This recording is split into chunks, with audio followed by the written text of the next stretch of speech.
ಓಂ ನಮೋ ಭಗವತೆ ವಾಸುದೇವಾಯ. ಓಂ ನಮಃ ಶಿವಾಯ. ಸ್ಥಳ ಸಾನ್ನಿಧ್ಯದ ಮದನಂತೇಶ್ವರ ದೇವರ ಹಾಗೂ ಶ್ರೀ ಮಹಾಗಣಪತಿಯ ಹಾಗೂ ಎಲ್ಲ ಪರಿವಾರ ಶಕ್ತಿಯ ಎಲ್ಲ ದೇವತಾ ಶಕ್ತಿಗೂ ಕೂಡ ಪ್ರಣಾಮ ಮಾಡುತ್ತಾ, ಕ್ಷೇತ್ರದ ಆಚಾರ್ಯರಿಗೂ ಕೂಡ ಪ್ರಣಾಮ ಮಾಡುತ್ತಾ, ಎಲ್ಲ ನೆರೆದ ಭಕ್ತ ಬಂಧುಗಳಿಗೆ ಪ್ರಣಾಮಗಳು. ನನಗೆ ಮೊನ್ನೆ 5ನೇ ತಾರೀಕು ವೇದಿಕೆಯಲ್ಲಿ ಅವಸರ ಮಾಡಿದ್ರಿಂದ ಮಾತು ಬರಲಿಲ್ಲ. ಕೇವಲ 1 ನಿಮಿಷ ನನಗೆ ಕೊಟ್ಟದ್ದು ಮಾತು ಮಾತಾಡಲಿಕ್ಕೆ. ಆದುದರಿಂದ ಇದನ್ನು ಸ್ವಲ್ಪ ಭಕ್ತ ಬಂಧುಗಳಿಗೆ ತಿಳಿದರೆ ಒಳ್ಳೆಯದು ಅಂತೇಳಿ ನನ್ನ ಅಭಿಪ್ರಾಯ. ಆದ ಕಾರಣ ನಮ್ಮ ಅಖಿಲೇಶ್ ಅವರು ಇವತ್ತು ಬಂದರು. ನೀವೊಂದು ಅದರ ಬಗ್ಗೆ ನೀವು ಮೊನ್ನೆ ನಿಮ್ಗೆ ಏನೋ ಒಂದು ಸ್ವಲ್ಪ ತಡೆ ಆದದ್ದು ನಮಗೆ ಕಾಣ್ತದೆ. ಆದ ಕಾರಣ ಇದನ್ನೊಂದು ಸ್ವಲ್ಪ ಎಕ್ಸ್ಪ್ಲೈನ್ ಮಾಡಬೇಕು ಅಂತ ಹೇಳಿದ ಕಾರಣ ಇವತ್ತೊಂದು ಸಣ್ಣ ಒಂದು ಚುಟುಕಾಗಿ ನಾನು ಹೇಳ್ತೇನೆ. ಯಾಕೆಂತೇಳಿದರೆ, ಮದನಂತೇಶ್ವರ, ಮದರಿಗೆ ಈಶ್ವರ ಪ್ರಾಪ್ತಿಯಾದ ಕಾರಣ ಮದನಂತೇಶ್ವರ. ಇನ್ನು ಮಹಾಗಣಪತಿ, ಕೇವಲ ಗೋಡೆಯಲ್ಲಿ ಚಿತ್ರ ಬರಹದಲ್ಲಿ ಆ ಭಗವಂತ ಯಾರು ಪ್ರತಿಷ್ಠೆ ಮಾಡಿದ್ದು, ಏನು ಮಾಡಿದ್ದು ಏನು ಯಾರಿಗೂ ಗೊತ್ತಿಲ್ಲ. ಈಶ್ವರ ಸಿಕ್ಕಿದ್ದು ಮದರಿಗೆ, ಗಣಪತಿ ಸಿಕ್ಕಿದ್ದು ಯಾರಿಗೆ ಅಂತೇಳಿ ಕೇವಲ ಚಿತ್ರವನ್ನು ಬಿಡಿಸಿದ್ದು. ಅದ್ಭುತ ನೋಡಿ. ಅದು ವರ್ಷಕ್ಕೆ ಒಂದು ಭತ್ತದ ಕಾಳಿನಷ್ಟು ದೊಡ್ಡದಾಗಿ ಇವತ್ತು ನಮಗೆ ಯಾಕೆ ಆ ಮದನಂತೇಶ್ವರನ್ನು ಹೊರಗೆ ತರಲಿಕ್ಕೆ ಆಗುದಿಲ್ಲ ಅಂತ ಹೇಳಿದ್ರೆ, ದ್ವಾರದಕ್ಕಿಂತ ದೊಡ್ಡದಾಗಿ ಬೆಳೆದಿದ್ದಾನೆ. ದ್ವಾರದಕ್ಕಿಂತ ದೊಡ್ಡದಾಗಿ ಮಹಾಗಣಪತಿ ಬೆಳೆದಿದ್ದಾನೆ. ಮಹಾಗಣಪತಿ ತತ್ವ ಏನು ಅಂತ ಹೇಳಿದ್ರೆ ಆಕಾಶ ತತ್ವ. ನಮಗೆಲ್ಲ ಈ ಅವಕಾಶ ಕೊಟ್ಟದ್ದು ಅವ. ಇವತ್ತು ಈ ವೇದಿಕೆಯಲ್ಲಿ ಕೂಡ ನಮಗೆ ಮದನಂತೇಶ್ವರ ಈ ವೇದಿಕೆಯಲ್ಲಿ ಕೂಡ ನನಗೆ ಒಂದು ಅವಕಾಶ ಕೊಟ್ಟದ್ದು ಮಹಾಗಣಪತಿ. ನನಗೆ ಅಚ್ಯುತ ಪೈ ಮೀರಾಬಾಯಿ ಮಗನಾಗಿ ಹುಟ್ಟಬೇಕಾದ್ರೂ ಅವಕಾಶ ಕೊಟ್ಟದ್ದು ಆ ಮದನಂತೇಶ್ವರ ಗಣಪತಿ. ಯಾಕೆಂದ್ರೆ ಆಕಾಶ ದೇವತೆ, ಶಿವ ಪಾರ್ವತಿ ಸುಬ್ರಹ್ಮಣ್ಯ ಗಣಪತಿ, ಇದು ಆಕಾಶ ತತ್ವದಲ್ಲಿ ಇರುವ ಒಂದು ಶಕ್ತಿ. ಇನ್ನು ಪಾರ್ವತಿ ಪೃಥ್ವಿ, ಪಾರ್ವತಿ ಪಾತ್ರೆ, ಪಾತ್ರಧಾರಿ, ಪಾರ್ಥಿವ ಶರೀರ. ನಾವು ಕೊನೆಗಾಗುವಾಗ ಪಾರ್ಥಿವ ಶರೀರ, ಇದರ ಅರ್ಥವನ್ನು ನಾವು ಸ್ವಲ್ಪ ಗಮನಿಸಿದ್ರೆ ಸಾಕು. ಇದು ಪೀಠ, ದೇವಸ್ಥಾನದಲ್ಲಿ ಪಾಣಿಪೀಠ ಅಂತ ಹೇಳಿದ್ರು ಪೃಥ್ವಿ, ಭೂಮಿ ಮತ್ತೆ ಜಲ. ಬಾಕಿ ಎಲ್ಲ ಆಕಾಶ ದೇವತೆ. ಎಷ್ಟು ಚೆನ್ನಾಗಿ ಇದನ್ನು ಅರ್ಥ ಮಾಡಬೇಕು ನೋಡಿ. ಇದು ಇನ್ನು ನಮ್ಮ ಶರೀರದಲ್ಲಿ ಕೂಡ ನಾವೆಲ್ಲರೂ ಹೇಳುದು ಹೊಟ್ಟೆ ದೇವತೆ, ನಾಭಿ ದೇವತೆ. ಉದಾಹರಣೆಗೆ ಹೇಳುದಿದ್ರೆ ಕುಂಡಲಿನಿ ಶಕ್ತಿ ಅಂದರೆ ಸುಬ್ರಹ್ಮಣ್ಯ. ಸ್ವಲ್ಪ ಮೇಲಕ್ಕೆ ಸುಬ್ರಹ್ಮಣ್ಯ ಹೆಡೆಯನ್ನು ಮೇಲಕ್ಕೆ ತೆಗೆದು ಬಿಟ್ರೆ ಅದು ಗಣಪತಿ ತತ್ವ, ನಾಭಿ ತತ್ವ. ನಾಭಿ ಅಂತ ಹೇಳಿದ್ರೆ ಅವಕಾಶ ಕೊಡುವ ತತ್ವ, ಆಕಾಶ ತತ್ವ. ಇನ್ನು ಸ್ವಲ್ಪ ಮೇಲಕ್ಕೆ ಹೋದರೆ ಹೃದಯ ಹೃತ್ಕಮಲ ಮಧ್ಯ ನಿವಾಸಿ ಶ್ರೀನಿವಾಸ, ಶ್ರೀಮನ್ನಾರಾಯಣ. ಅವನು ಸ್ವಲ್ಪ ಮೇಲಕ್ಕೆ ತಗೊಂಡ್ರೆ ತಲೆಯಲ್ಲಿ ಈಶ್ವರ. ಎಷ್ಟು ಚೆನ್ನಾಗಿ ಅರ್ಥ. ಇನ್ನು ನಮಗೆ ತಲೆಯಲ್ಲಿ ಜ್ಞಾನ ಬರಬೇಕಾದ್ರೂ ಕೂಡ ಈಶ್ವರ ಈಶ್ವರ ಈಶ್ವರ ಶಕ್ತಿ. ಇನ್ನು ಅದನ್ನು ಬಾಯಿಯಲ್ಲಿ ಹೇಳಬೇಕಾದ್ರೆ ಮುಖ್ಯ ಪ್ರಾಣ ವಾಯು ತತ್ವ. ಇದು ತತ್ವವನ್ನು ನಮಗೆ ಗೊತ್ತಿದ್ರೆ ಇದೆಲ್ಲ ಈಸಿ. ಇದು ವಾಯು ತತ್ವ. ಮುಖ್ಯ ಪ್ರಾಣ ನೆನಪು ಮಾಡುವ ಶಕ್ತಿಯನ್ನು ಕೊಡುವುದು ಮುಖ್ಯ ಪ್ರಾಣ ದೇವರು. ನಾಲಿಗೆಯಲ್ಲಿ ವಾಗ್ದೇವಿ, ವಾಗ್ದೇವಿ ಅಂದರೆ ಅಗ್ನಿ, ಸರಸ್ವತಿ. ಎಷ್ಟು ಚೆನ್ನಾಗಿ ನಮಗೆ ಅರ್ಥ ಮಾಡಿಕೊಳ್ಳಬಹುದು ಅಂತೇಳಿ ಹೇಳಲಿಕ್ಕೆ ಸಾಧ್ಯ ಇಲ್ಲ.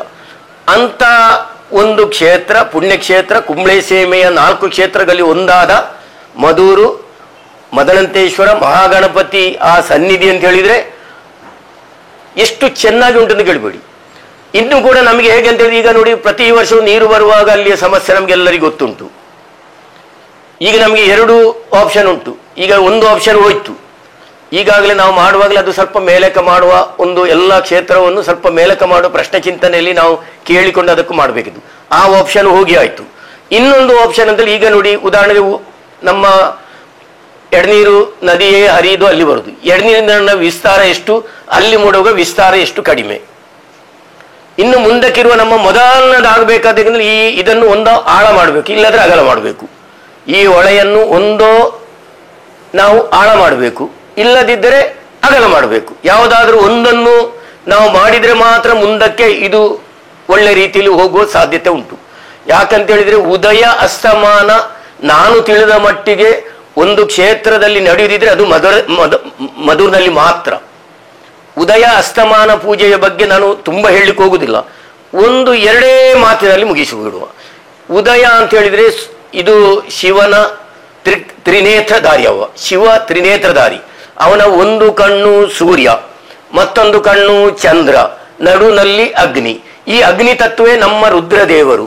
ನಮ್ಮಲ್ಲಿ ನಾವು ತಿಂದ ಆಹಾರವನ್ನು ಪಚನ ಮಾಡುವ ಶಕ್ತಿ ಆ ಜಠರದಲ್ಲಿ ಇದ್ದುಕೊಂಡು ಆ ಜಟಾಧಾರಿಯಾಗಿ ರುದ್ರನಾಗಿ ಎಲ್ಲ ವ್ಯವಸ್ಥೆಯನ್ನು ನೆತ್ತರಿಗೆ, ಚರ್ಮಕ್ಕೆ, ಜ್ಞಾನಕ್ಕೆ, ಉಗುರಿಗೆ, ರೋಮಕ್ಕೆ ಎಲ್ಲ ಬೇಕಾದ ಹಾಗೆ ಸಪ್ಲೈ ಮಾಡುವುದು ಈ ತ್ರಿನೇತ್ರ ಅಗ್ನಿದೇವರು, ರುದ್ರದೇವರು.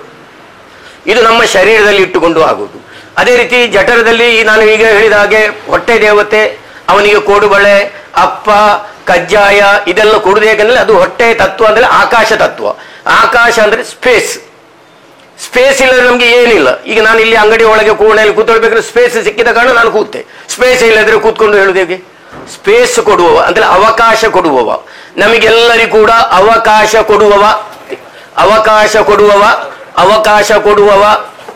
ಕೊಡುವ ಭಗವಂತ ಮಹಾಗಣಪತಿ.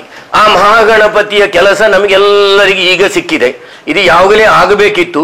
ಒಂದು ಕ್ಷೇತ್ರದಲ್ಲಿ ಪ್ರತಿ 12 ವರ್ಷಕ್ಕೊಮ್ಮೆ ಅಷ್ಟಮಂಗಲ, 12 ವರ್ಷಕ್ಕೊಮ್ಮೆ ಅಷ್ಟಬಂಧ, 12 ವರ್ಷಕ್ಕೊಮ್ಮೆ ಬ್ರಹ್ಮಕಲಶ. ಇದು ನಿಯಮ. ಆಚಾರ್ಯ ತಪಸ್ಸು, ಆಮ್ನಾಯ ಜಪೇನ ನಿಯಮ. ಅದೇ ರೀತಿಯಲ್ಲಿ ಉತ್ಸವ, ಅದೇ ರೀತಿಯಲ್ಲಿ ಅನ್ನದಾನ. ಅದರಲ್ಲಿ ಹೇಳ್ತದೆ 5ರಲ್ಲಿ 2 ಮುಖ್ಯ. ಒಂದು ಉತ್ಸವ, ಒಂದು ನಾವು ನಡೆಯುವ ನಿಯಮ. ನಿಯಮ ತಪ್ಪಿದಾಗ ನಮಗೆ ಮತ್ತೆ 14 ವರ್ಷವೋ 36 ವರ್ಷವೋ ಎಷ್ಟಂತ ಇನ್ನೂ ಹೇಳ್ತಾರೆ. 33 ವರ್ಷ ಆಯ್ತು ಮೂಡಪ್ಪ ಸೇವೆ ಬ್ರಹ್ಮಕಲಶ ಆಗದು ಅಂತೇಳಿ 3 ಸಲ ಆಗುದಾಯ್ತು. ಮಿನಿಮಮ್ 12 ವರ್ಷದ ಮೊದಲು ಇದು ಆಗಲೇಬೇಕು. ಇದು ಕೇವಲ ಕಮಿಟಿಯವರ ಕರ್ತವ್ಯ ಮಾತ್ರ ಅಲ್ಲ, ಇಡೀ ಭಕ್ತರ ಜವಾಬ್ದಾರಿ. ನಾವು ಈಗ ಚುಂಡು ತೋರಿಸಬಹುದು, ಕಮಿಟಿಯವರು ಹಾಗೆ, ಕಮಿಟಿಯವರು ಹೀಗೆ, ಮತ್ತೊಂದು ಅಲ್ಲ. ಇದು ನಮಗೆಲ್ಲರಿಗೂ ಕೂಡ ಜವಾಬ್ದಾರಿ ಇದೆ. ಈ ಜವಾಬ್ದಾರಿ ನಾವೆಲ್ಲರೂ ತೆಗಿಬೇಕಿತ್ತು. ಇದಕ್ಕೆ ಆಗಬೇಕಿತ್ತು ಅಂತ ಹೇಳಿದ್ರೆ ಅಷ್ಟಮಂಗಲ ಆಗಬೇಕಿತ್ತು. ಪ್ರಾರಂಭದಲ್ಲಿ UT ಆಳ್ವರು, BS ರಾವ್ ಡಾಕ್ಟ್ರು, ಮಂಜುನಾಥ ಕಾಮತ್ರು ಒಮ್ಮೆ ನಾವು ಭೇಟಿಯಾದೆವು. ಆಗ ನಾನು ಇದನ್ನೊಂದು ಪ್ರಸ್ತಾವ ಮಾಡಿದೆ. ಯಾವುದೇ ಕ್ಷೇತ್ರದಲ್ಲಿ ಒಂದು ಡಾಕ್ಟರ್ ಕೂಡ ಒಂದು ಆಸ್ಪತ್ರೆಯಲ್ಲಿ ಹೋದ ಕೂಡಲೇ ಆಪರೇಷನ್ ಮಾಡಬೇಕಾದ್ರೆ ಅವನಿಗೆ ಶುಗರ್ ಉಂಟೋ, BP ಉಂಟೋ, ಇನ್ನು ಯಾವುದು ಉಂಟು ಅಂತೇಳಿ ನೋಡಿಕೊಂಡು ಆದ ನಂತರ ಆಪರೇಷನ್ ಮಾಡುವುದಲ್ಲದೆ ಕೂಡಲೇ ಗಾಯ ಹಾಕುವುದಿಲ್ಲ. ಇದೇ ಪ್ರಕಾರ ಕ್ಷೇತ್ರದಲ್ಲಿ ಕೂಡ ಹಾಗೆ, ಏನು ಇಲ್ಲಿ ತೊಡಕುಂಟು, ಏನು ಇಲ್ಲಿ ಆಗಬೇಕು, ಏನು ಇಲ್ಲಿ ನಿಯಮ ತಪ್ಪಿದೆ ಅಂತ ಹೇಳುವ ಒಂದು ಪದ್ಧತಿ ಉಂಟು. ಅಷ್ಟಮಂಗಲ ಪ್ರಶ್ನೆ ಇಲ್ಲಿ ಆಗಬೇಕಿತ್ತು. ನಾನು ಅವರಲ್ಲಿ ಮುಂದಕ್ಕೆ ಪ್ರಸ್ತಾವಿಟ್ಟೆ, ಅಷ್ಟಮಂಗಲ ಪ್ರಶ್ನೆ ಮಾಡಿ, ನಾನು ಕೂಡ ನಿಮ್ಮೊಳಗಿದ್ದೇನೆ. ಯಾಕೆಂತೇಳಿದ್ರೆ ಅಷ್ಟಮಂಗಲ ಪ್ರಶ್ನೆ ಹಿಡಿದ್ರೆ ನಮ್ಗೆ ಇಲ್ಲಿ ಯಾವುದೇ ಪರಿಹಾರ ಆಗುದಿಲ್ಲ. ಯಾಕೆಂತ ಹೇಳಿದ್ರೆ ಇಲ್ಲಿ ಸ್ಥಳದಲ್ಲಿ ಹತ್ತಿರದಲ್ಲಿ ಎಷ್ಟೋ ದುರಿತಗಳಾಗಿದ್ದೇವೆ. ಇದಕ್ಕೆಲ್ಲ ನಾನು ನೆನಪಿಸುವುದಲ್ಲ. ನಮ್ಮ ಮಧುರ ದೇವಸ್ಥಾನದ ಪಕ್ಕದಲ್ಲಿ ಅಂಗಡಿಯವರನ್ನು ಸುಸೈಡ್ ಮಾಡಿದ್ದಾನೆ. ಅದೇ ರೀತಿಯಲ್ಲಿ ಮುತ್ತಪ್ಪ ಕಂಪನಿಯ ಪುರುಷು ಅನ್ನು ಮಧುರ ಬೆಳಿ ದಿನವೇ ಅವರನ್ನು ಇದು ಮಾಡಿದ್ದಾರೆ. ಇದೆಲ್ಲ ನಾನು ಒಂದು ಉದಾಹರಣೆಗೆ ಮಾತ್ರ ಹೇಳುದು, ಯಾರನ್ನು ದೂಷಿಸುವುದಲ್ಲ. ಇಂಥದ್ದೆಲ್ಲ ಇರುವಾಗ ಅಲ್ಲಿ ದುರಿತಗಳಾದ ಕಾರಣ ಆ ದುರಿತಕ್ಕೆ ಒಂದು ಯಾವುದಂತ ಹೇಳಿದ್ರೆ ಒಂದು ಅಷ್ಟಮಂಗಲದಲ್ಲಿ ನಿವೃತ್ತಿ ಭಾಗ ಆಗೋದು ಸುದರ್ಶನ ಹೋಮ. ಯಾವುದು ಆ ದುರಿತ ಶಕ್ತಿಗಳು ಏನಿಲ್ಲ ನಮ್ಮನ್ನೆಲ್ಲ ಕದಡಿಸೋದು, ಅದಕ್ಕೆಲ್ಲ ಒಂದು ಸ್ಟೇ ಮಾಡುದು. ಅದನ್ನು ಏನು ನಾಶ ಮಾಡ್ಲಿಕ್ಕೆ ನಮಗೆ ಆಗುದಿಲ್ಲ. ಅಕಾಲ ಮೃತ್ಯು ಅಂತ ಹೇಳಿದ್ರೆ ಅದು ಅವನಿಗೆ ಯಾವ ಶರೀರವೂ ಸಿಕ್ಕುದಿಲ್ಲ. ಅಕಾಲ ಮೃತ್ಯು ಎಲ್ಲಿ ದೇವಸ್ಥಾನದ ಸಮೀಪದಲ್ಲಿ ಆಗಿದೆಯೋ ಅಲ್ಲಿ ದುರಿತಗಳು ಉಂಟು ಒಂದು ಲೆಕ್ಕ. ಇದಕ್ಕೆ ಕೈ ನೋಡ್ಲಿಕ್ಕೆ ಕನ್ನಡಿ ಬೇಡ, ಮುಖ ನೋಡ್ಲಿಕ್ಕೆ ಮಾತ್ರ ಕನ್ನಡಿ. ಯಾವ ಕ್ಷೇತ್ರದ ಪರಿಸರದಲ್ಲಿ ಏನು ಅಕಾಲ ಮೃತ್ಯುಗಳು ಹೆಚ್ಚು ನಡೀತದೆಯೋ ಆ ಪರಿಸರದಲ್ಲಿ ಅಷ್ಟಮಂಗಲ ಪ್ರಶ್ನೆ ಆಗ್ಬೇಕು ಅಂತೇಳಿ ತಾಂತ್ರಿಕ ಆಗಮನ ಶಾಸ್ತ್ರ ಹೇಳ್ತದೆ. ಇದಕ್ಕೆ ಯಾವುದೇ ಒಂದು ಅಡೆತಡೆ ಇಲ್ಲ. ಅಂತ ಅಡೆತಡೆ ಈಗ ನಮಗೆಲ್ಲ ನೋಡಿ, ಉದಾಹರಣೆಗೆ ಮೊನ್ನೆ ಮಳೆ ಬಂದು ಅಸ್ತವ್ಯಸ್ತ ಆಯಿತು. ಇದು ಕೂಡ ಹೇಗೆ ಅಂತ ಹೇಳಿದ್ರೆ ಆ ಪರ್ಜನ್ಯ ಲೋಕದಿಂದ ಪಿತೃಗಳು ಬಂದದ್ದು. ಮಳೆ ಬರೋದು ಶುಭ ಅಂತೇಳಿ ಇದೆಲ್ಲ ಪಿತೃಗಳು ಪರ್ಜನ್ಯ. ನಾವೆಲ್ಲ ಈ ಹೋದ ನಂತರ ಹೋಗುದು ಮೇಲಕ್ಕೆ, ನಾವು ಹೇಳ್ತೇವೆ ಮೇಲಕ್ಕೆ ಹೋದ್ರು, ಅವ ಮೇಲಕ್ಕೆ ಹೋದ ಹಾಗೆ ಅಂತ ಹೇಳ್ತೇವೆ. ನಾವೆಲ್ಲ ಹೋಗುದು ಪ್ರಜ್ಞನ್ಯ ಲೋಕ ಅಂತೇಳಿ ಒಂದು ಲೋಕ ಉಂಟು. ಗಾಳಿಯ ಮೇಲೆ ನೀರಿನ ತತ್ವದಲ್ಲಿರುವ ಪ್ರಜ್ಞನ್ಯ ಲೋಕದಲ್ಲಿ ನಾವು ಹೋಗಿ ಸೇರ್ತೇವೆ. ಅಲ್ಲಿ ಮಳೆ ರೂಪದಲ್ಲಿ ಬಂದು ಇನ್ನು ಹುಲ್ಲು ಕಡ್ಡಿ ಇನ್ನು ಬೇರೆ ಎಲ್ಲ ಆಗ್ತದೆ. ಆಗುವಲ್ಲಿ ಅದನ್ನು ನಾವು ವಾಪಸ್ ಬಂದು ಇಲ್ಲಿ ಏನಾದ್ರೆ ಕೃಷಿ ಆಗಿಕೊಂಡು ಆ ಕೃಷಿಯಲ್ಲಿ ಮತ್ತೆ ಧಾನ್ಯಗಳಾಗಿ ಮತ್ತೆ ಪುರುಷನಲ್ಲಿ ಸೇರಿ ಆ ಪುರುಷನಿಂದ ಸ್ತ್ರೀಯ ಗರ್ಭಕ್ಕೆ ಬಂದು ಅಲ್ಲಿಂದ ಬಂದು ಇಂಥ ಒಂದು ಜನ್ಮ ಸಿಕ್ಕಬೇಕಾದ್ರೆ ಕೋಟಿ ಕೋಟಿ ಕೋಟಿ ವರ್ಷಗಳು ಬೇಕು. ಇವತ್ತು ವಸಂತಪ್ಪ ಹೋಗಿ ನಾಳೆ ಬರ್ಲಿಕ್ಕೆ ಆಗುದಿಲ್ಲ. ನಾವು ಪಿಂಡ ಇಡುವುದು 3 ಅಂತೇಳಿ 4ನೇ ಇವ ಅಂತ ಹೇಳ್ತಾರೆ. ಆದ್ರೂ ಕೂಡ ಇದಕ್ಕೆ ಹೇಗೆ ಅಂತ ಹೇಳಿದ್ರೆ ಕಡಿಮೆಯಲ್ಲಿ ಕೋಟಿ ಕೋಟಿ ವರ್ಷ ಕಳೆದೆ ಮತ್ತೆ ನಮಗೆ ಬರಬೇಕಾದ ಒಂದು ಮಾನವ ಜನ್ಮ. ಇದನ್ನು ಬಹಳ ಎಚ್ಚರಿಕೆಯಿಂದ ಮಾಡ್ಬೇಕು. ಇದನ್ನೇ ಸುಭಾಷಿತರು ಎಷ್ಟು ಚಂದಾಗಿ ಹೇಳಿದ್ದಾರೆ ಅಂತ ಹೇಳಿದ್ರೆ, ಸುಭಾಷಿತರು ಒಂದು ಕಡೆಯಲ್ಲಿ ಹೇಳ್ತಾರೆ, ಎಲ್ಲವೂ ತಾಯಿಯ ಗರ್ಭದೊಳಗೆ ಆ 5ನೇ ದಿನದಲ್ಲಿ ಸೇರುವಾಗಲೇ, ಆ ರೇತಸ್ಸಿನಲ್ಲಿ ತೇಜಸ್ಸು ಕೂತೊಳ್ಳುವಾಗಲೇ, ಆ ಮಾಂಸದ ಮುದ್ದೆ ಆಗುವಾಗಲೇ ನೀನು ಗಂಡೋ ಹೆಣ್ಣೋ, ಅಂಗವಿಕಲನೋ, ಮಂದಬುದ್ಧಿಯೋ, ಸುರದ್ರೂಪಿಯೋ, ಜ್ಞಾನಿಯೋ ಏನು ಆಗ್ಬೇಕಂತೇಳಿ ಎಲ್ಲ ಕೂಡ ಆ ಪಿಂಡದಲ್ಲಿ 5 ದಿನದೊಳಗೆ ನಿರ್ಣಯ ಆಗಿ ಎಲ್ಲವೂ ಆಗ್ತದೆ. ಮತ್ತೆ 1ನೇ ತಿಂಗಳು 2ನೇ ತಿಂಗಳು ಎಲ್ಲ ಅವಯವಗಳು ಒಂದೊಂದು ಸೇರಿ 5ನೇ ತಿಂಗಳು ಕೊನೆ ಅಥವಾ 6ನೇ ತಿಂಗಳು ಪ್ರಥಮ ವಾರದಲ್ಲಿ ಇದಕ್ಕೆ ಜ್ಞಾನ ಬರ್ತದೆ. ಜ್ಞಾನ ಬರುವಾಗ ಈ ಜೀವ ಒಳಗೆ ಎಲ್ಲ ಕೂಡ ರಿಲೇ ಆಗ್ಲಿಕ್ಕುಂಟು. ನಾನು ಕಳೆದ ಜನ್ಮದಲ್ಲಿ ಏನಾಗಿದ್ದೆ, ಮುಂದಿನ ಜನ್ಮದಲ್ಲಿ ಏನಾಗಿದ್ದೆ ಹೇಳಿಕೊಂಡು ಇನ್ನು ನಾನು ಕೆಟ್ಟದ್ದು ಮಾಡುವುದಿಲ್ಲ ಅಂತೇಳಿ ದೇವರಿಗೆ ಮಾತು ಕೊಟ್ಟು, ಭಗವಂತನಿಗೆ ಮಾತು ಕೊಟ್ಟು ನಾವು ಬಂದವರು. 9 ತಿಂಗಳು 9 ದಿನ 9 ಗಳಿಗೆ 9 ರಂಧ್ರದ ಈ ಶರೀರವನ್ನು ಹೊತ್ತುಕೊಂಡು ಬಂದದ್ದು. ಕೋಟಿ ಕೋಟಿ ವರ್ಷ ಕಳೆದು ಕೂಗಿಕೊಂಡು ಮುಷ್ಟಿ ಹಿಡಿದುಕೊಂಡು, ಈ ಮುಷ್ಟಿ ಎಂತದು ಕಾಣಿಕೆ ಆಗುದಲ್ಲ, ಇಡೀ ನಮ್ಮ ಭವಿಷ್ಯತ್ತು ಈ ಮುಷ್ಟಿ ಒಳಗೆ. ನಮಗೆ ಯಾರಿಗೂ ಗೊತ್ತಿಲ್ಲ. ಎಲ್ಲಾ ಭವಿಷ್ಯತ್ತುಗಳು ವಸಂತಪ್ಪ ಏನಾಗಬೇಕು ಎಂತದ್ದು ಮಾಡಬೇಕು ಎಲ್ಲ ಕೂಡ ಈ ಮುಷ್ಟಿ ಒಳಗೆ ಉಂಟು. ಅದನ್ನೇ ಹಸ್ತರೇಖೆ, ಹಸ್ತ ಭವಿಷ್ಯ ನಾವು ಹೇಳುದು. ಇದು ಹೇಗೆ ಅಂತ ಹೇಳಿ ಏವಂ ಕರ್ಮ ಪೂರ್ವಜನ್ಮ ಕೃತ, ಲಗೇಜ್ ಸೂಟ್ ಕೇಸ್ ಸಂಚಿತ ಕರ್ಮ ಅಂತ ಹೇಳಿ ಈ ಮುಷ್ಟಿಯಲ್ಲಿ ಇರುವುದು ಸಂಚಿತ ಕರ್ಮ. ಇಡೀ ಪ್ರಪಂಚದ ಹಿಂದೂ ಆಗ್ಲಿ, ಮುಸ್ಲಿಂ ಆಗ್ಲಿ, ಕ್ರಿಶ್ಚಿಯನ್ ಆಗ್ಲಿ, ಸಿಖ್ಖನಾಗ್ಲಿ, ಪಂಜಾಬ್, ಯಾವುದೇ ಲೋಕದ ಯಾವುದೇ ಶಿಶು ಬರುವುದು ಮುಷ್ಟಿ ಹಿಡಿದುಕೊಂಡು.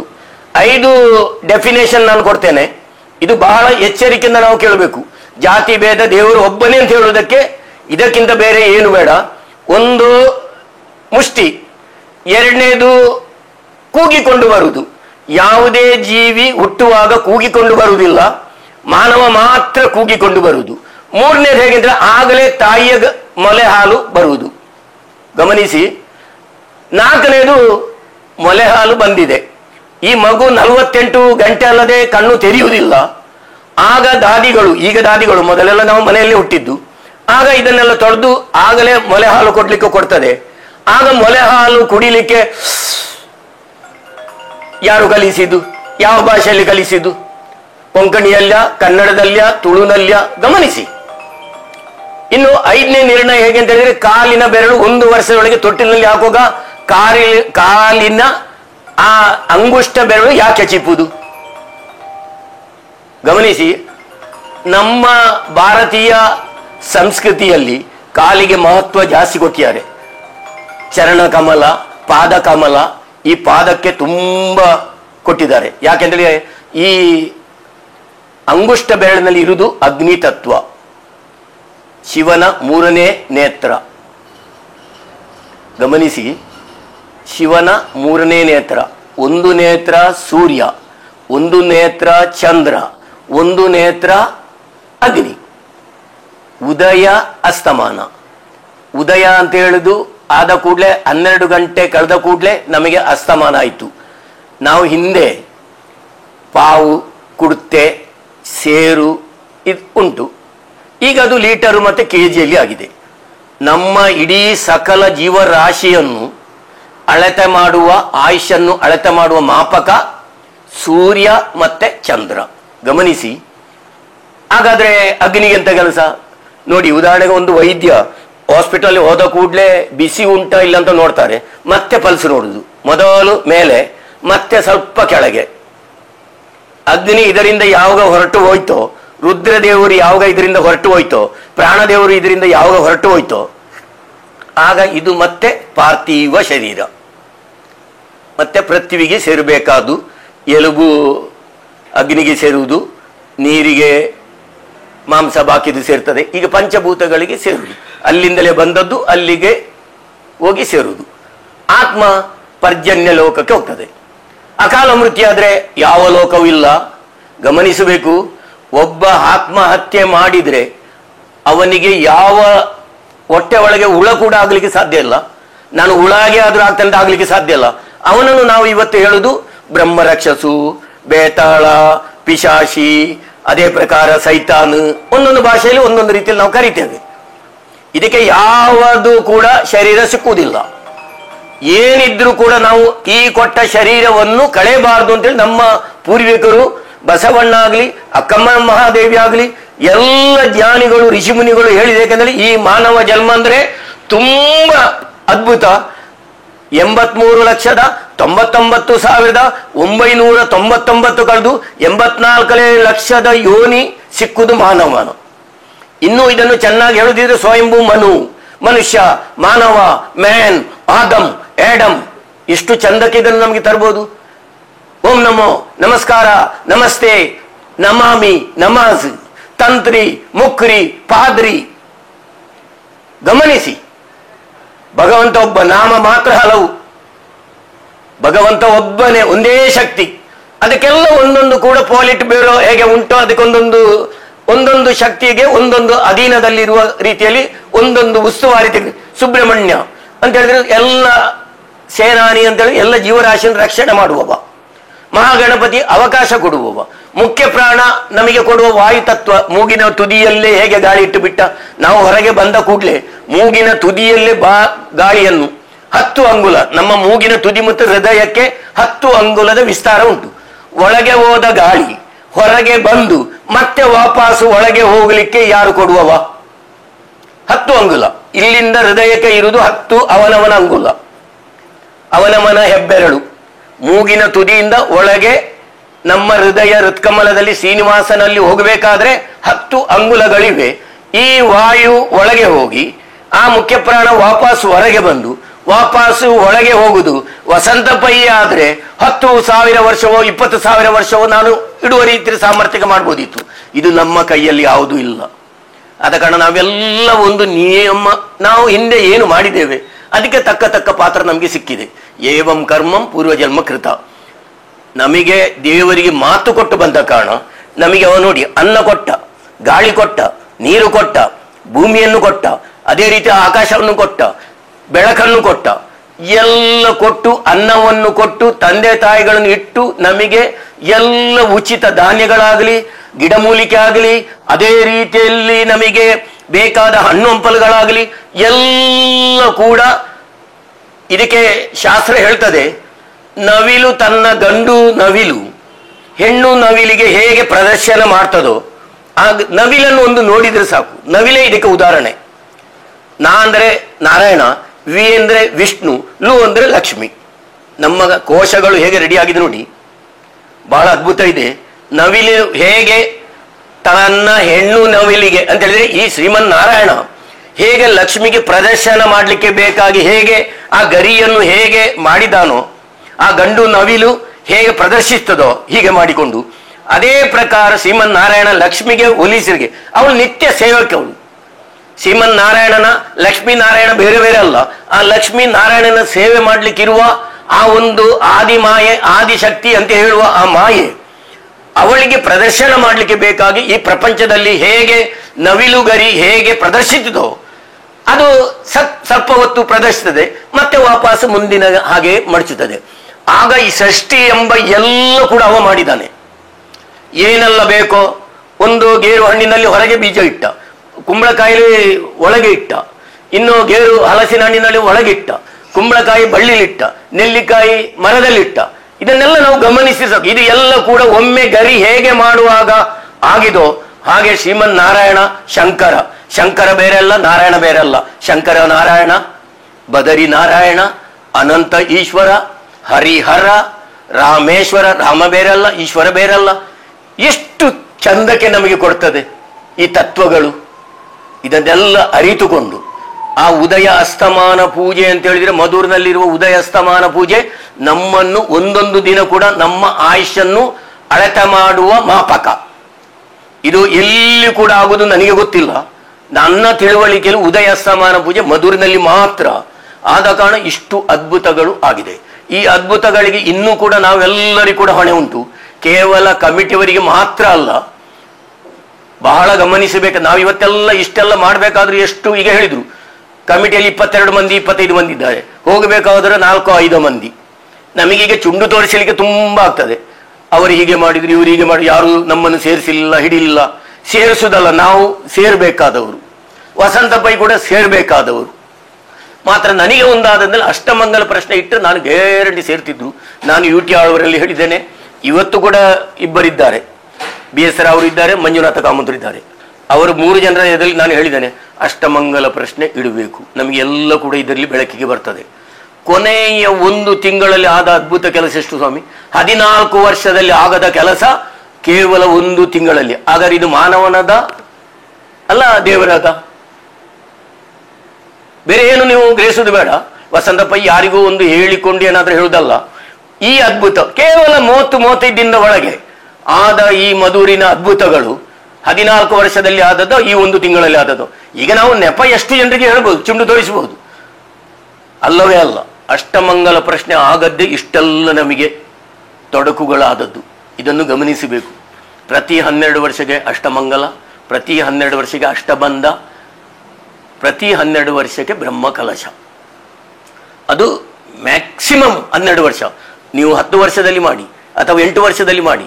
ಈಗ ನನಗೆ ತಿಳಿದು ಈ ತಿಳುವಳಿಕೆ ಬಂದ ನಂತರ 2008ರಲ್ಲಿ ನಮ್ಮ ಕೆಡಂಜಿ ದೇವಸ್ಥಾನದಲ್ಲಿ ನಾನು ಅಷ್ಟಮಂಗಲ ಮಾಡಿ, ಅಷ್ಟಮಂಗಲ ಮೊದಲೇ ಆಗಿದೆ, ಬ್ರಹ್ಮಕಲಶ ಆಗಿದೆ. ನಂತರ ವಾಪಸ್ ಮೊನ್ನೆ ಕೊರೋನಾದಕ್ಕೆ ಆಗ್ತಿತ್ತು. ಕೊರೋನಾದ ಮತ್ತಿನ ವರ್ಷ ನಮಗೆ ಮಾಡ್ಲಿಕ್ಕೆ ಬಿಡ್ಲಿಲ್ಲ, ಎಲ್ಲ ರೆಡಿ ಆಗಿದೆ. ಪ್ರತಿ 12 ವರ್ಷ 18ನೇ 8 ಮತ್ತು 12 ಆಗುವಾಗ 22ರಲ್ಲಿ ನಮಗೆ ಮಾಡ್ಲಿಕ್ಕೆ ಆಗಿದೆ. ಎಲ್ಲ ಸಾಮಾನು ರೆಡಿ ಆಗಿದೆ, ಎಲ್ಲ ಆಗಿದೆ. ನಮಗೆ ಪರ್ಮಿಷನ್ ಕೊಡ್ಲಿಲ್ಲ. 50 ಆಳ ಮೊಳ್ಳು ಕೂಡಿಯಂಗ್ಲಿ ಎಮ್ಮಳು ಕೇಸ್ ಹಿಡ್ಕು ಅಂತ ಹೇಳಿದ್ರು. ಹಾಗೆ ಮತ್ತೆ ತಂದ ಸಾಮಾನು ಎಲ್ಲ ವೇಸ್ಟ್ ಆಗಿ ಹೋಗಿದೆ. ಸಮಿತಿಗಳು ರೆಡಿ ಆಗಿದೆ, ಎಲ್ಲ ಆಗಿದೆ. ಮತ್ತೆ ಮುಂದಿನ 23ನೇ ವರ್ಷಕ್ಕೆ ಅಷ್ಟಮ ಬಂದ ಬ್ರಹ್ಮಕಲಶ ನಮ್ಮ ಕೆಡಜಿ ಮಹಾವಿಷ್ಣುನಲ್ಲಿ ಆಗಿದೆ. ಅದೇ ರೀತಿಯಲ್ಲಿ ಅನಂತಪುರದಲ್ಲಿ ಈಗ ನಾವು ಕಳೀತು ಶ್ರಮ ಪಡ್ತಾ ಉಂಟು. ಈಗ ಬರುವ ಮುಂದಿನ ಉತ್ತರಾಯಣಕ್ಕೆ ಒಳ್ಳೆ ಮುಹೂರ್ತ ನೋಡಿ ಅಲ್ಲಿ ಸ್ವಲ್ಪ ಜೀರ್ಣೋದ್ಧಾರ ಆಗ್ಲಿಕ್ಕುಂಟು. ಆ ತೀರ್ಥ ಮಂಟಪಕ್ಕೆ ಹೊರಗಿಂದ ಜರಿತಾ ಉಂಟು. ಅದಕ್ಕೀಗ ಶಿಲಾಕಲ್ಲಿನ ಕೆಲಸ ಆಗ್ತಾ ಉಂಟು. ಆ ಅನಂತ ಪದ್ಮನಾಭ ನಮಗೆಲ್ಲ ದಯ ತೋರಿಸಿದ್ರೆ ಮುಂದಿನ ಈ ಉತ್ತರಾಯಣಕ್ಕೆ ಬ್ರಹ್ಮಕಲಶ ಮಾಡಿಗೆ 2 ವರ್ಷ ನಾವು ಅವಧಿ ಕೇಳಿದ್ದೇವೆ, ಅಲ್ಲಿ ಕೂಡ ಆಗಬೇಕು. ಅದೇ ರೀತಿ ಕುಂಬಳೆ ಗೋಪಾಲಕೃಷ್ಣ ದೇವಸ್ಥಾನದಲ್ಲಿ ಈ ಕಳೆದ ವರ್ಷ ನಮಗೆ ಕಾಣುವ ಭಾಗ್ಯ ಆಯಿತು. ಮಧುರ್ನಲ್ಲಿ ಈ ವರ್ಷ ಆಯಿತು. ಅದೇ ರೀತಿಯಲ್ಲಿ ಅಡೂರು ಮಹಾಲಿಂಗೇಶ್ವರ ದೇವಸ್ಥಾನದಲ್ಲಿ ಕೂಡ ತುಂಬ ದಾನಿಗಳು ಈಗ ಕೊನೆಯ ಕ್ಷಣಕ್ಕೆ 12 ವರ್ಷ ಕಳೀತು. ನಾವು 12 ವರ್ಷದ ಅವಧಿಯೊಳಗೆ ಆಗಬೇಕಿತ್ತು. ಬರೋ ವರ್ಷಕ್ಕೆ ನಾವು ಮಾಡಲಿಕ್ಕೆ ತಯಾರಿಯಲ್ಲಿ ಇರುವ ಎಲ್ಲ ರೀತಿಯಲ್ಲಿ 90% ಆಗಿದೆ. ಇನ್ನು ಕೇವಲ 10%. ಆ ಮಹಾಲಿಂಗೇಶ್ವರ, ಮಹಾಗಣಪತಿ, ಶಾಸ್ತಾವು, ರಕ್ತೇಶ್ವರಿ, ಆ ಮಹಾವಿಷ್ಣು, ಅಲ್ಲಿಯ ಮಹಾವಿಷ್ಣು ಗುಡಿ ಯಾದವ ಸಂಘದ ಕಾಸರಗೋಡು ಜಿಲ್ಲೆಯವರು 80 ಲಕ್ಷ ರೂಪಾಯಿ ಖರ್ಚು ಮಾಡಿ ಅದು ಮಾಡಿದ್ದಾರೆ. ಅದೇ ರೀತಿ ತೀರ್ಥ ಮಂಟಪವನ್ನು ನಮ್ಮ ಪ್ರಭಾಕರ ನಾಯಕರು ಮತ್ತು ಕುಟುಂಬಸ್ಥರು 50 ಲಕ್ಷದ ಖರ್ಚಿನಲ್ಲಿ ಮಾಡಿದ್ದಾರೆ. ಮಹಾಗಣಪತಿಯ ಆ ಗರ್ಭಗುಡಿ ಮೊತ್ತ ಕೆಲಸವನ್ನು ಎಡಕ್ಕಾನ ಮಹಾಬಲೇಶ್ವರ ಭಟ್ರು 75 ಲಕ್ಷ ಕೊಟ್ಟಿದ್ದಾರೆ. ಇನ್ನು ಭಕ್ತಾದಿಗಳು ಕೊಟ್ಟದಕ್ಕೆಲ್ಲ ಲೆಕ್ಕ ಮಿತಿ ಇಲ್ಲ. ಇನ್ನೀಗ ಎದುರಿನ ಗೋಪುರಕ್ಕೆ ಬ್ರಾಹ್ಮಣ ಸಮಾಜದವರು ಒಪ್ಪಿಕೊಂಡಿದ್ದಾರೆ. ಇನ್ನು ಈಚೆ ಬದಿಯ ಗೋಪುರವನ್ನು ಮರಾಠ ಸಂಘ ನಮ್ಮ ಕಾಸರಗೋಡು ಜಿಲ್ಲೆಯವರು ಮಾಡ್ಲಿಕ್ಕೆ ಒಪ್ಪಿದ್ದಾರೆ. ಹಾಗೆ 84 ಶಿಲೆಕಂಬ ದಾನಿಗಳಿಂದಲೇ ಬಂದದ್ದು. 20,000 ರೂಪಾಯಿಗೆ 84 ಶಿಲೆಕಲ್ಲನ್ನು ಅಲ್ಲಿ ದಾನಿಗಳು ಕೊಟ್ಟಿದ್ದಾರೆ. ಈ ರೀತಿ ನಾವು ಇನ್ನೀಗ ಮುಜಂಗಾವ ದೇವಸ್ಥಾನ ಕೂಡ ಒಂದು ಬಾಕಿ ಉಂಟು. ವರ್ಷ ತುಂಬಾ ಆಯಿತು. ಇದನ್ನೆಲ್ಲ ನಮ್ಮ ಕರ್ತವ್ಯ. ತಂತ್ರಿಯವರು ನಮಗೆ ಮಾರ್ಗದರ್ಶನ ಕೊಡಬೇಕು. ಇದೆಲ್ಲ ತಂತ್ರಿಯವರನ್ನು ಕಮಿಟಿಯವರಿಗೆ ಕರೆದು ತಂತ್ರಿಯವರು ಸರಿಯಾದ ಮಾರ್ಗದರ್ಶನ ನಮ್ಮ ಅಂತ ತಿಳುವಳಿಕೆ ಕಡಿಮೆ ಇದ್ದವರಿಗೆ ಕೊಟ್ಟು ಬಿಟ್ರೆ ಇದು ಸಲೀಸಾಗಿ ನಡೀತದೆ. ತಂತ್ರಿಯವರು ಸ್ವಲ್ಪ ಇದರಲ್ಲಿ ಏನೋ ಅವರು ಹೇಳ್ತಾರೆ, ನಾವು ಅದನ್ನು ನೆಗ್ಲೆಕ್ಟ್ ಮಾಡ್ತೇವೆ. ತಂತ್ರಿಯವರು ಕೂಡ ಹೇಳಿ ಗುಣ ಇಲ್ಲ. ಇದು ಎಲ್ಲರಿಗೆ ಗೊತ್ತಿದ್ದ ನಿಯಮ. 12 ವರ್ಷಕ್ಕೆ ಅಷ್ಟಮಂಗಲ, 12 ವರ್ಷಕ್ಕೆ ಬ್ರಹ್ಮಕಲಶ, ಅಷ್ಟಬಂಧ. ಇದೆಂಥದ್ದು ಅಷ್ಟ ಅಷ್ಟ ಅಷ್ಟ? ಇದು ಭಗವಂತ ಪರಮಾತ್ಮ ಶ್ರೀಕೃಷ್ಣ ಎಲ್ಲವನ್ನು ತೋರಿಸಿದ್ದಾನೆ. ಒಂದು ಗಣಪತಿ ಹೋಮ ಮಾಡಬೇಕಾದ್ರೆ ಎಷ್ಟು ಕಬ್ಬಿನ ಗಂಟು? 8 ಕಬ್ಬಿನ ಗಂಟು. 2 ತೆಂಗಿನಕಾಯಿಯ ಗಣಪತಿ ಹೋಮ ಮಾಡುವುದಿದ್ರೆ 16 ಕಟ್ಟ. 8 ಮಲ್ಟಿ 18. ಗಮನಿಸಿ. ಈಗ ನಾನು ಆಕಾಶ ದೇವತೆ ಇದು ಹೇಳುವಾಗ ಕೂಡಲೇ ಬರುವುದೆಲ್ಲಿಗೆ? ಪರಮಾತ್ಮ ಶ್ರೀಕೃಷ್ಣನಲ್ಲಿಗೆ ಬರ್ತದೆ. ಇದು 8 ತೋರಿಸಿಕೊಟ್ಟವು ಯಾಕೆ? 8ನೇ ಹಾಗೆಯೇ ಬಂದದ್ದು ಯಾಕೆ? 8ನೇ ಹಾಗೆ ಅಷ್ಟಮಿ ದಿನವೇ ಬಂದದ್ದು ಯಾಕೆ? 18ನೇ ದಿನ ಯಾಕೆ ಕುರುಕ್ಷೇತ್ರ? 18 ಪುರಾಣ ಯಾಕೆ? 18 ದಿವ್ಯಪಡಿ ಅಯ್ಯಪ್ಪನಿಗೆ ಯಾಕೆ? ಗಮನಿಸಿ, ಇದು ಎಲ್ಲ ನಮ್ಮ ಕರ್ತವ್ಯ. ಈ 8 ತೋರಿಸಿದ. 8 ಎಂತದು? 1 ಅಕ್ಷರದಿಂದ 10 ಅಕ್ಷರವರೆಗೆ ಸುರುಳಿ ಇಲ್ಲ, 8ಕ್ಕೆ ಮಾತ್ರ ಸುರುಳಿ. ಆ ಸುರುಳಿ ಹೇಗೆ? ಕೇವಲ ಅವ ದೇವಕಿ ವಸುದೇವನಿಗಾಗಿ ಸೆರೆವಾಸದಲ್ಲಿ ಬಂದದ್ದು. ಕಾಂಡದಲ್ಲಿ ಅವನಿಗೆ ಬೇರೆ ಎಲ್ಲಿಯಾದ್ರೂ ಬರ್ಲಿಕ್ಕೆ ಸಾಧ್ಯ ಇಲ್ಲ ಇತ್ತು.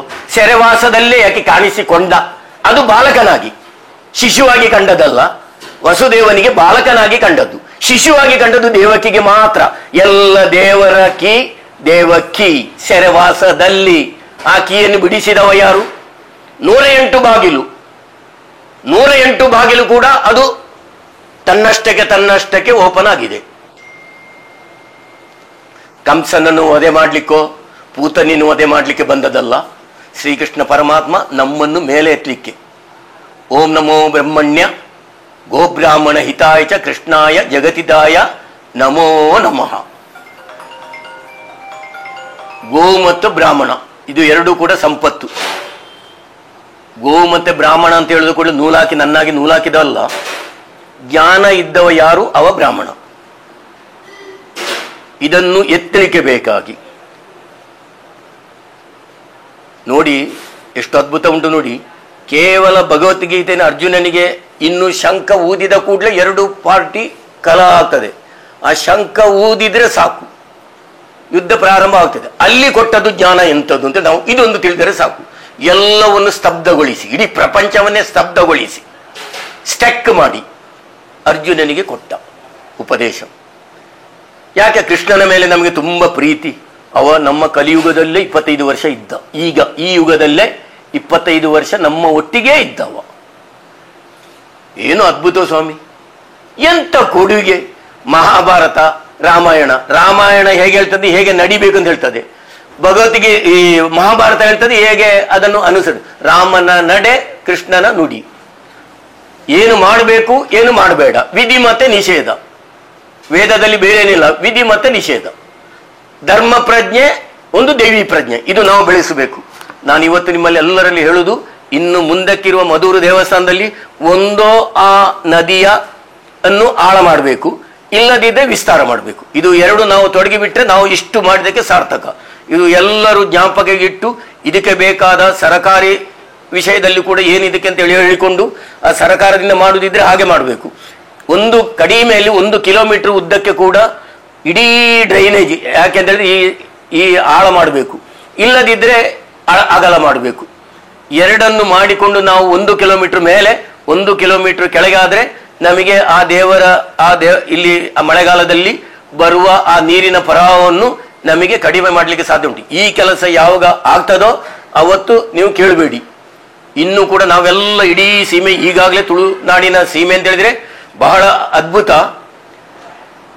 ಆದ ಕಾರಣ ನಾವೆಲ್ಲರೂ ಕೂಡ ಇದಕ್ಕೆ ಕೂಡ ನೀವೆಲ್ಲರೂ ಕೈ ಜೋಡಿಸಿ ಇದೊಂದೊಂದನ್ನು ನಾವು ಮಾಡಿಬಿಟ್ರೆ ಇಷ್ಟು ಮಾಡಿದ ಮದಂತೇಶ್ವರ ಮಹಾಗಣಪತಿಯ ಸೇವೆಗೆ ಪೂರ್ಣವಾಗಿ ವಿರಾಮ ಆಗಿ ನಮಗೆಲ್ಲರಿಗೂ ಕೂಡ ಆ ಭಗವಂತ ನಮ್ಮನ್ನೆಲ್ಲ ಮೇಲೆತ್ತು ತನಗೆ ಸಂಶಯ ಬೇಡ. ಇನ್ನು ಒಂದು ಮಾತು ನನಗೆ ಹೇಳಲೇಬೇಕಾಗ್ತದೆ. ಕಾರ್ಯಕರ್ತದ್ದು ಸಾಂಸ್ಕೃತಿಕ ಕಾರ್ಯಕ್ರಮ ಆಗಲಿ, ಇನ್ನು ವೈದಿಕ ಕಾರ್ಯಕ್ರಮ ಆಗಲಿ, ಸೇವಾ ಕಾರ್ಯಕರ್ತರದಾಗಲಿ, ಅದೇ ರೀತಿ ಪತ್ರಕರ್ತರದಾಗಲಿ, ಅಥವಾ ನಮಗೆ ಪೊಲೀಸರದಾಗಲಿ, ಅದೇ ರೀತಿಯಲ್ಲಿ ಆರೋಗ್ಯದ ಆ ಡಾಕ್ಟರ್ಗಳಾಗಲಿ, ಇದರದ್ದು ವಿಷಯದಲ್ಲಿ ನಮಗೆ ಹೇಗೆ ಅದ್ಭುತ ಅಂತ ಹೇಳಿದರೆ ಅದು ಅದ್ಭುತದಲ್ಲಿ ಅದ್ಭುತ. ಅದು ಹೇಳಲಿಕ್ಕೆ, ಅದನ್ನು ವರ್ಣನೆ ಮಾಡಲಿಕ್ಕೆ ಸಾಧ್ಯ. ನೀವೆಲ್ಲ ನೋಡಿದವರಿಗೆ ಮಾತ್ರ ಇದು ಅನುಭವ ಮಾಡ್ಬೋದಷ್ಟೇ. ಅನುಭವ ಅಲ್ಲದೆ ಬೇರೆ ಏನು ಹೇಳಲಿಕ್ಕೆ ಸಾಧ್ಯ ಇಲ್ಲ. ಎಲ್ಲಿಂದ ಬಂದರು ಕಾರ್ಯಕರ್ತರು, ಹೇಗೆ ಹಸಿರುವಾಣಿ ಎಲ್ಲಿಂದ ಬಂತು, ಯಾವ ರೀತಿಯಲ್ಲಿ ಬಂತು, 10 ಬ್ರಹ್ಮಕಲಶ ಕಳೆಯುವಷ್ಟು ಕೂಡ ಸಾಮಾನು ಬಂದಿದೆ. ಅದೇ ರೀತಿಯಲ್ಲಿ ಭಕ್ತಾದಿಗಳು ಯಾವ ಯಾವ ಮೂಲೆಯಿಂದ, ಬೆಂಗಳೂರಿನಿಂದ ರಜೆ ತೆಗೆದು ಬಂದವರು ಇದ್ದಾರೆ. ನನಗೆ ತಿಳಿದ ಮಟ್ಟಿಗೆ ನಮ್ಮಲ್ಲೇ ತುಂಬ ಜನ ಇದ್ದಾರೆ. ಇದಕ್ಕೆ ಬೇಕಾಗಿ ರಜೆ ತೆಗೆದಿದ್ರು. ಎಷ್ಟೋ ವೈದಿಕರು ರಜೆ ತೆಗೆದು ಬಂದಿದ್ದಾರೆ. ವೈದಿಕರದಾಗಲಿ, ಸಾಂಸ್ಕೃತಿಕ ಕಾರ್ಯಕ್ರಮ ಆಗಲಿ, ಕಾರ್ಯಕರ್ತರ ಒಂದೊಂದು ತಂಡಗಳು ಹೇಗೆಂತೇಳಿ ಮನೆ ಮಠ ಎಲ್ಲ ಬಿಟ್ಟು ತಿಂಗಳುಗಟ್ಟಲೆಯಲ್ಲಿ, ಕೇವಲ ಬ್ರಹ್ಮಕಲಶದ ಸಮಯದಲ್ಲಿ ಮಾತ್ರ ಅಲ್ಲ, ಅದಕ್ಕಿಂತ ಮೊದಲೇ ಶುರುವಾಗಿದೆ. 1 ತಿಂಗಳ ಮೊದಲೇ ಎಲ್ಲ ಅದ್ಭುತಗಳು ನಡೆದದ್ದು 1 ತಿಂಗಳಲ್ಲಿ ಆದದ್ದು. ಇದು ನಾನು ತುಂಬಾ ಅನುಭವ ಮಾಡಿದ್ದೇನೆ. ಎಷ್ಟೋ ಕ್ಷೇತ್ರದಲ್ಲಿ ಈ ರೀತಿ ಆದದ್ದುಂಟು. ಕೊನೆ ಗಳಿಗೆಯಲ್ಲಿ ಈಗ 14 ವರ್ಷ ಆಯ್ತು ಅಂತ ಹೇಳಿದ್ರು. ಬಾಲಾಯಿಲಲ್ಲಿ ದೇವರನ್ನಿಟ್ಟು 14 ವರ್ಷ, ಇದಕ್ಕೂ ಕೂಡ ಲೆಕ್ಕ ಉಂಟು. ಇನ್ನು ಇದು ನಿಮಗೆ ಆಗುವುದಿಲ್ಲ ಅಂತ ಹೇಳಿ ದೇವರೇ ಬಂದು ಮಾಡಿಸುವುದು. ಎಲ್ಲರಲ್ಲಿ ಕೂಡ ನೋಡಿ, ಉದಾಹರಣೆಗೆ ಬ್ರಹ್ಮಕಲಶದ ಮೊದಲು ಆಚಾರ್ಯವರ್ಣ ಆದ ಕೂಡಲೇ ಅಂಕುರ ಪೂಜೆ. ಅಂಕುರ ಅಂದ್ರೆ ಎಂಥದ್ದು? ನವಧಾನ್ಯಗಳನ್ನು ಬಿತ್ತುವುದು. ಎಲ್ಲ ಭಕ್ತರಲ್ಲಿ ನವಧಾನ್ಯ ಬಿತ್ತಿಯಾಗಿದೆ. ಎಲ್ಲ ಕಾರ್ಯಕರ್ತರ ಬಗ್ಗೆ ಹೇಳಲಿಕ್ಕೆ ಇಲ್ಲ. ಅಲಂಕಾರದ ಬಗ್ಗೆ ಆಗಲಿ, ಪ್ರಚಾರದ ಬಗ್ಗೆ ಆಗಲಿ, ಅಲ್ಲಿ ಯಾರಿಗೂ ಏನು ಹೇಳುವಂತಿಲ್ಲ. ಎಲ್ಲರೂ ಭಕ್ತಾದಿಗಳು ಕೂಡ ಅದೇ ರೀತಿಯಲ್ಲಿ ಈಗ ಇಂಥ ಕಾರ್ಯಕ್ರಮ ಇಂಥ ಗಂಟೆಗೆ ಆಗ್ತದೆ, ಏನಾಗ್ತದೆ, ಇವತ್ತೆಲ್ಲ ಮಾಧ್ಯಮದಲ್ಲಿ ಎಲ್ಲ ನಮಗೆ ಸಿಗ್ತದೆ. ಆದರೂ ಕೂಡ ಹಾಗೆಲ್ಲ ಆ ಮೂಡಪ್ಪ ಸೇವೆಯ ದಿನ ಅಥವಾ ಬ್ರಹ್ಮಕಲಶದ ದಿನ ಆ ಕಪ್ತ ಸಮಯಕ್ಕೆ ಎಲ್ಲೆಲ್ಲಿ ಗಾಡಿಗಳನ್ನು ಇಡಬೇಕು, ಅದು ಏನು ಅದ್ಭುತ ಅಂತ ಹೇಳಿದ್ರೆ ಅದು ಹೇಳಲಿಕ್ಕೆ ತೀರುವುದಿಲ್ಲ. ಅದು ನೋಡಿದವನಿಗೆ ಗೊತ್ತಲ್ಲ. ನಾನು ಅದಕ್ಕೆ ವರ್ಣನೆ ಮಾಡಲಿಕ್ಕೆ ಸಾಧ್ಯ ಇಲ್ಲ. ಒಂದು ಮಾವಿನ ಹಣ್ಣು, ಸಿಹಿಯಾದ ಮಾವಿನ ಹಣ್ಣು ತಿಂದು ನಾನು ಒಳ್ಳೆದುಂಟು ಅಂತ ಹೇಳಲಿಕ್ಕೆ ಆಗುದಿಲ್ಲ. ಅದು ಅವರವರಿಗೆ ಅನುಭವಕ್ಕೆ ಬರೋ ಗೊತ್ತಾಗ್ತದೆ.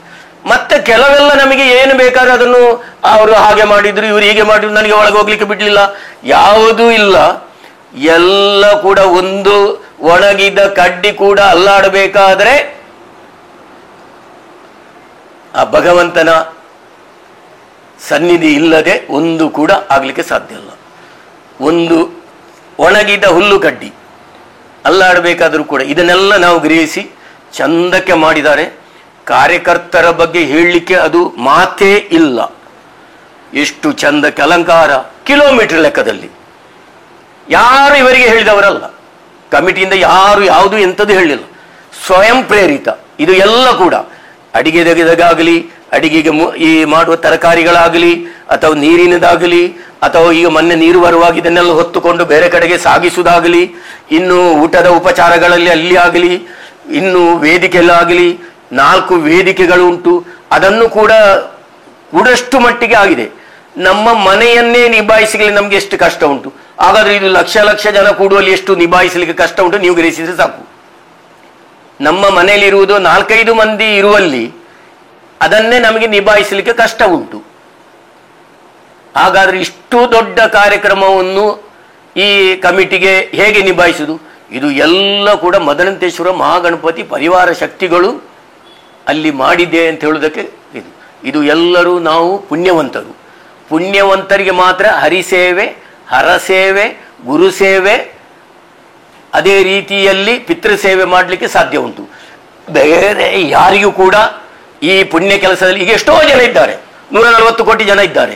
ಆದರೂ ಕೂಡ ಸೇರಿಸಬೇಕಾದ್ರೆ ಇದು ಪುಣ್ಯವಂತರಿಗೆ ಮಾತ್ರ ಹರಿಸೇವೆ, ಹರಸೇವೆ, ಗುರುಸೇವೆ, ಪಿತೃಸೇವೆ ಇದು ಮಾಡಲಿಕ್ಕೆ ಭಾಗ್ಯ ಅಲ್ಲದೆ ಬೇರೆ ಯಾರಿಗೂ ಸಾಧ್ಯ ಇಲ್ಲ. ನಾವೆಲ್ಲ ಪುಣ್ಯವಂತರು, ನಾವೆಲ್ಲ ಹಿಂದೆ ಮಾಡಿ ಹುಟ್ಟಿದವರು, ಹಿಂದೆ ಕೊಟ್ಟು ಹುಟ್ಟಿದವನಿಗೆ ಮಾತ್ರ ಇದು ಸಾಧ್ಯ. ಹಿಂದೆ ಪೂರ್ವಜನ್ಮದಲ್ಲಿ ಹಿಂದೆ ಪುಣ್ಯ ಸಂಪಾದನೆ ಮಾಡಿದವರಿಗೆ ಮಾತ್ರ ಈ ಸುಕೃತ. ಮಾಡಿದವನಿಗೆ ಮಾಡಿದಷ್ಟು, ನೀಡಿದವನಿಗೆ ನೀಡಿದಷ್ಟು ಭಗವಂತ ಪ್ರಾಪ್ತಿ ಮಾಡುವುದು ನಿಘಂಟು, ಸಂಶಯ ಇಲ್ಲ. ಆದ ಕಾರಣ ನಾನು ಇಷ್ಟೇ ಮಾತು ಹೇಳಿ ನಿಮಗೆಲ್ಲರಿಗೂ ಕೂಡ ಮತ್ತೊಮ್ಮೆ ವಂದನೆಗಳು, ಅಭಿನಂದನೆಗಳು, ಪ್ರಣಾಮಗಳು.